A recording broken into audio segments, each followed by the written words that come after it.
thanks for the introduction, Maria, and thank you for having me here today to speak to you about a very important topic.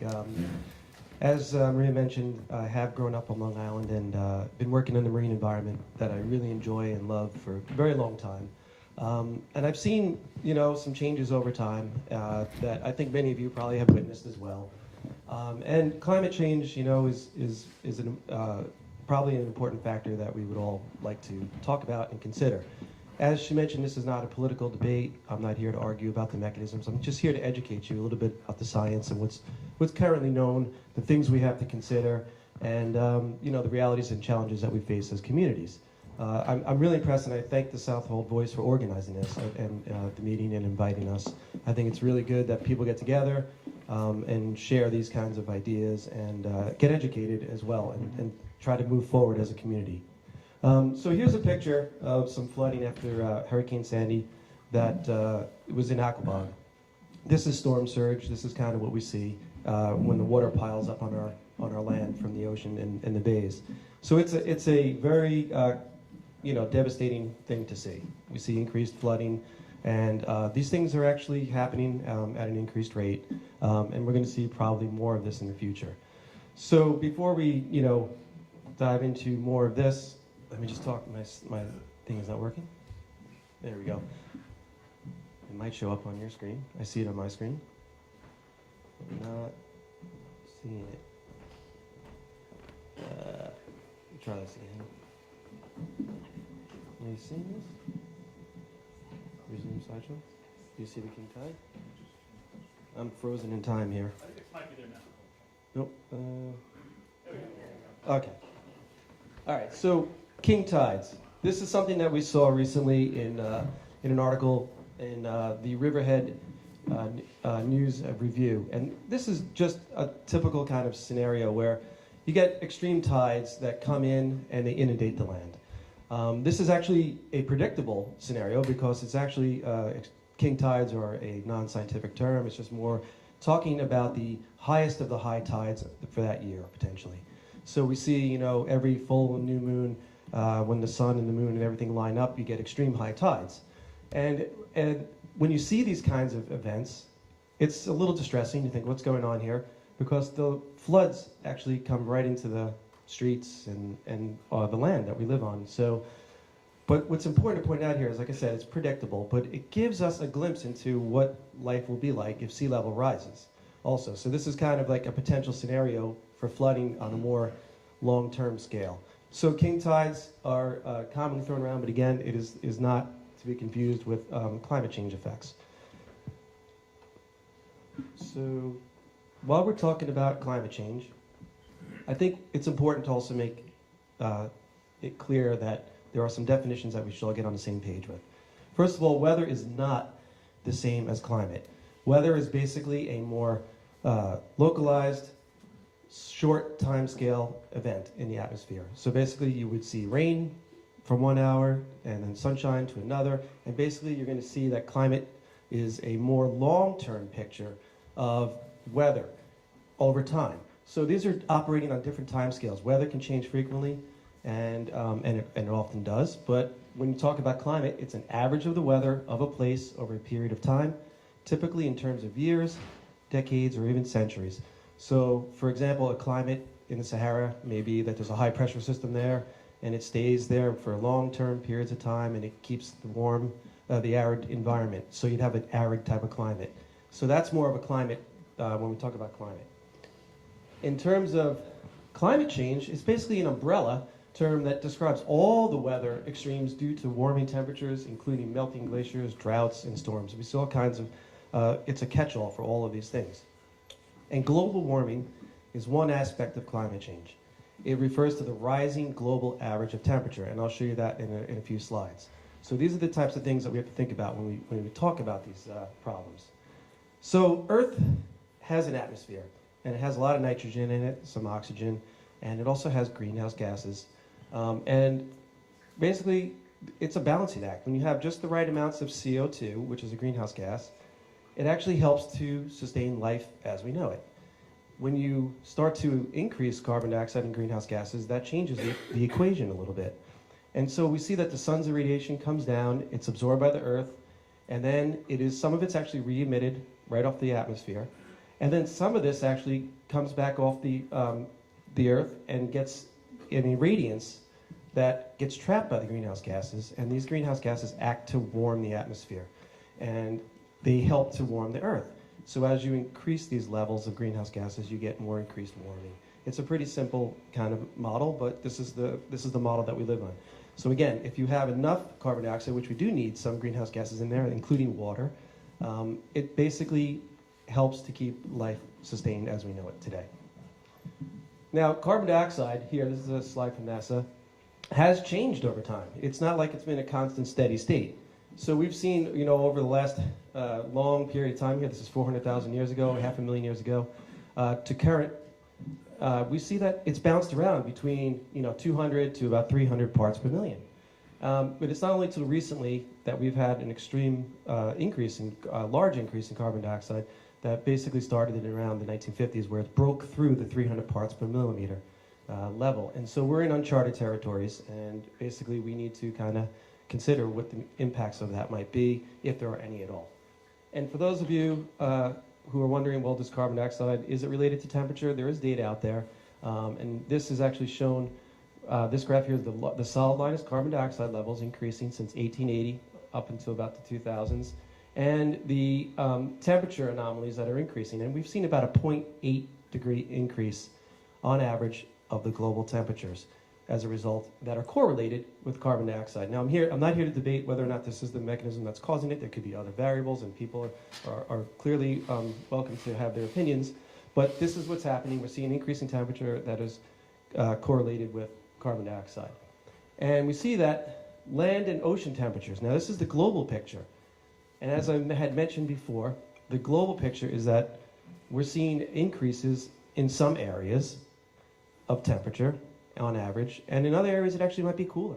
But on average, overall, across all these regions on the globe, there has been a slight increase in temperature of about 0.8 degrees to this date. And this is a baseline. This is data from NASA showing the land and ocean temperatures that depart from an average through August 2018 with respect to a baseline from 1981 to 2010. So a baseline period, and then the increases that have occurred since that time period. And so some areas are warmer, some areas are cooler, but on average the Earth is warming. So when we think about a warming environment, we think that ice may melt, and we're going to see changes in precipitation cycles and all these things. And in fact, what we're seeing is that the Earth has experienced some changes over time. We're seeing that there are retreats in areas that have glaciers and land covers like Antarctica, the Arctic, Greenland. All these areas have a lot of fresh water locked up in ice and snow. And so we're seeing some of that. There are changes that are occurring. And there's a video here. It looks like it's not going to play, unfortunately. But it just showed the retreating iceberg. And so a retreating ice sheet that was on Greenland. And Greenland's experiencing quite rapid changes in ice melting. And the ice melting is a little bit distressing because that's also going to lead to sea level rise and increase. That fresh water is going to go somewhere, and it's helping to increase the effects of sea level rise. And here's just another shot of, since the video didn't work, that this is the sea ice in the Arctic, and you can see here that it's been decreasing over time. As shown here, it's been melting away, basically. And so the sea ice is not as packed, as densely as it was, and it's not have the same extent that it once had. And of course, now when we think about sea level rise, let's look at some trends that we have from New York City. This is data from 1850 all the way up to about 2020. And this is actually in the Battery in New York. And we see here that there's a pretty steady increase over time on average of about 2.84 millimeters per year. So if you average that out, you're talking about a tenth of an inch annually that we're seeing sea level rise. So this is data that we have for our New York region. And it's, Long Island sea level rise has actually been estimated to be a little bit higher, of about 2.4 to about maybe 4 millimeters almost per year from the USGS. So we have to be thinking about this. It's definitely, there seems to be an increase in sea level rise, and that's going to affect a lot of what we do. And I'm sure as residents and property owners, you might have seen some changes in your own backyard as well, whether it's through flooding or precipitation cycles that are changing. So when we look now at the local sea level rise projections, this is the projections that the New York State is actually using and adopting for their permitting and regulations. And they had some projections for the New York City and Lower Hudson region, as well as the Long Island region.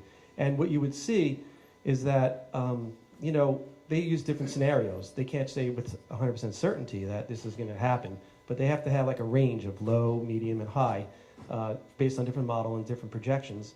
And you can see on Long Island, by the 2020s, in the 2020s, a low projection would be that there would be approximately a 2-inch increase in sea level rise. And in a higher projection would be 8 to 10. By the 2050s, we're talking 8 inches to 30 inches in that range. So pretty significant, pretty dramatic. It's happening potentially in our lifetime, and that's a lot to cope with because of the infrastructure issues. You know, you think about it on a statewide level, you know, it's really dramatic to even conceive and grapple with those kinds of problems because, you know, New York is a pretty large area, and that would be very difficult to maintain all those infrastructure.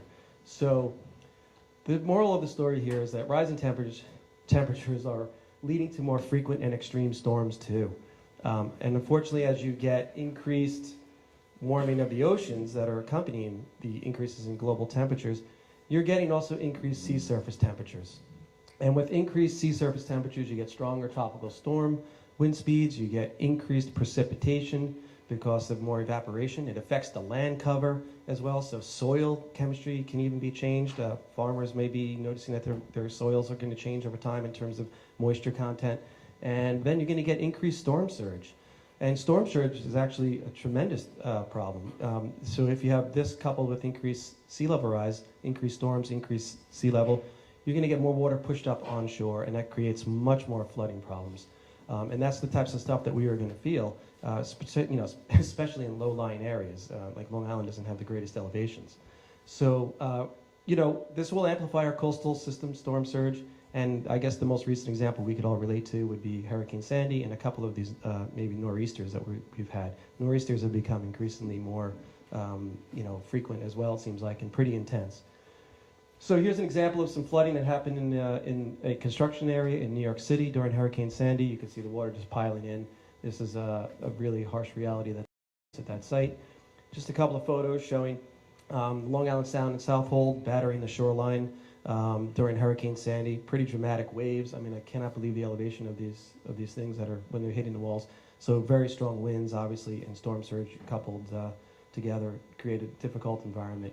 And here is some flooding in Aquabog again, in that area where it's showing again the effects of storm surge. And these are, you know, real issues. They're affecting everybody's lives that are near the water potentially, flooded basements, flooded sanitary systems, and just a difficult situation. The Nature Conservancy and coastalresiliency.org, which is an interesting site that you can actually use their tools, you can see what, you know, a 1 foot or a 3 foot or a 6 foot sea level rise, how far it will penetrate without any storm surge into these coastal areas. And you can see here in Orient, this would be the projections. You know, the light purple is 1 foot sea level rise. The sort of darker blue is a 3 foot rise, and this black color here is more of a 6 foot level rise. So, you know, certain sections Orient could turn into an island potentially. Not that it's not that far from that already because we have the causeway there, but it's definitely scenarios that there may be a lot of fragmentation of the land. So we have to think about that for infrastructure. Here again, this is another flood. This is the typical scenarios in areas that are going to be continually inundated near the coast in low-lying levels. So, like, what do you do here? Do you retreat? Do you build up? How do we cope with these things? These are all problems that we have to think about, and you know, we have a lot of work ahead of us potentially. There is also vulnerability to roadways, as we just showed. This is another output from the Nature Conservancy's model on coastal resiliency, where they had shown, you know, in a projection scenario in the year 2085, which is about 60 years away, 65 years away, inundated. This shows that the blue would be that during a high to medium sea level rise scenario in that year, all that area would be basically inundated at least once every 30 days. That's pretty frequent. I don't know if a lot of people are going to really enjoy living under that scenario. And then this next shade of blue, it's inundated at least once every 60 days, every 90 days. The pink is, it would be inundated by a 10-year storm, and then the yellow would be inundated by a 100-year storm. So Mastic would really see quite a large impact in 2085 of a medium, high to medium sea level rise. And then here's the scenarios also for Orient Point. Now, when we think about sea level rise, we're obviously thinking about the surface waters, but it also has potential impacts to groundwater. And USGS's Geological Survey has shown that there is potential for this to harm our groundwater as well. And, you know, we're on a sole source aquifer here in Long Island, so we derive all our drinking water from down below. And this aquifer is very important to protect, obviously, because without it, we don't have our drinking water. And the typical supply system is you could have an independent shallow well, or you can have a public supply well that goes a little bit deeper, more drawing from the Magathie aquifer. And in their scenarios, they are suggesting that, you know, higher sea level rise is going to create, obviously, increased flooding. But what it does is it kind of pushes the fresh water that's a little bit lighter. The salt water is down below, and there's a saltwater freshwater interface. And as sea level rises, those pressure changes, and what's going to happen is the fresh water is going to get pushed up more. And then it would lead to flooding in your septic systems and potentially basements and stuff like that. But there's also the risk of saltwater intrusion into our freshwater supply. And saltwater intrusion is actually not a good thing, obviously, because we can't drink salt water. But what happens is the salt water comes closer to our supply wells. And that interface between the saltwater and freshwater under a sea level rise scenario is also at risk. So we have a lot of things to be concerned about. But, you know, climate change is a tricky thing. You know, as human beings, we have a great propensity for, you know, flight or fight response, right? So if something is immediately pressing, we respond pretty quickly, and we deal with it, and we either, you know, tackle it head on or we run away. Climate change is a slow burn issue. I don't know how else to explain it, but it takes a long time to feel the effects of climate change. And climate change is something that, so we're, you know, with a slower scenario, we tend to maybe put things off a little bit or not think it's really an issue. But it's happening, and it seems like it's happening potentially at an accelerated rate. And there are things we can do about it. And, you know, we do have time to react to this. We are, like I said, in conclusion, we're going to see rising sea levels, increased flooding, and increased frequency of storms and severity. But we have time, you know, to react and adapt. There are some natural solutions to help with coastal resiliency. You know, Cornell and many other people are working on this as well. We're trying to look at living shorelines. We're looking at salt marsh restorations and other types of mechanisms that are more natural to hopefully help and provide what Mother Nature once provided for us as protection and was once and now been removed from the system. But we're trying to help restore that. Chris is going to talk more about the work that we're doing for living shorelines. And, you know, natural armoring of the shoreline that helps with this situation. But yeah, these are challenges that require some thought, and you know, I thank you for your attention, and I know that Chris is going to keep talking after I do, but I'd be happy to talk to anybody if they have questions, and thanks for your time.